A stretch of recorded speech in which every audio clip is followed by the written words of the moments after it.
יהודי אמריקאי עשיר המתין בתחנת הרכבת באמריקה הגדולה.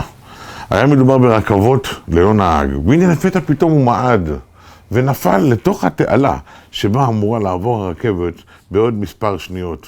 הוא זעק לעזרה, הוא לא יכל לקום, רגלו נשברה, אבל אף אחד לא הסכים לרדת ולהציל אותו.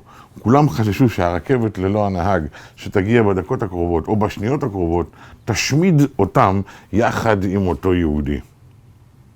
היהודי קיבל על עצמו באותו רגע שהוא יתרום סכום הגון לצדקה. ועוד דבר הוא אמר בליבו, אם מישהו יציל אותי ויראה עד כמה אכפת לו מחיי אדם, אני אעניק לו במתנה $10,000. לאחר שניות ספורות מאותה תחינה, מזנק כושי ענק אל תוככי התעלה, מניף את היהודי כאילו היה מדובר בסוכריה שמושלכת מעזרת נשים בתוככי בית הכנסת, וזינק אחריו אל תחנת הרכבת.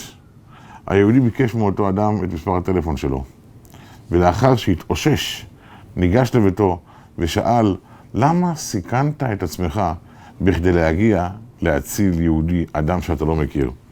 אמר לו אותו כושי, יקירי, אני עובד כמדיח כלים במסעדה, ואני מקבל $10 על כל שעת עבודה. אם היית נשאר שם והרכבת הייתה חשה בכך, החיישנים שלה היו עוצרים אותה.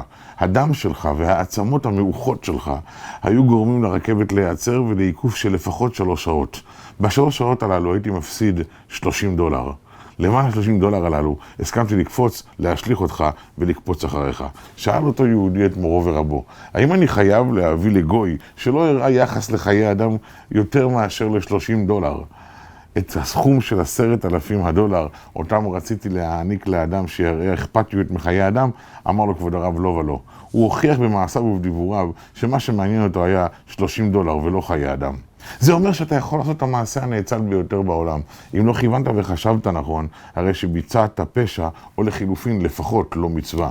באותה מידה אם חשבת, הפכת את המעשה הפשוט ביותר למצווה נאצלת. המעשה לא מוכיח בלי המחשבה האם מדובר במעשה טוב או רע. אדם שרואה ארנק על הרצפה ומרים אותו, אם הייתה כוונתו לגנוב, הרי שביצע פשע.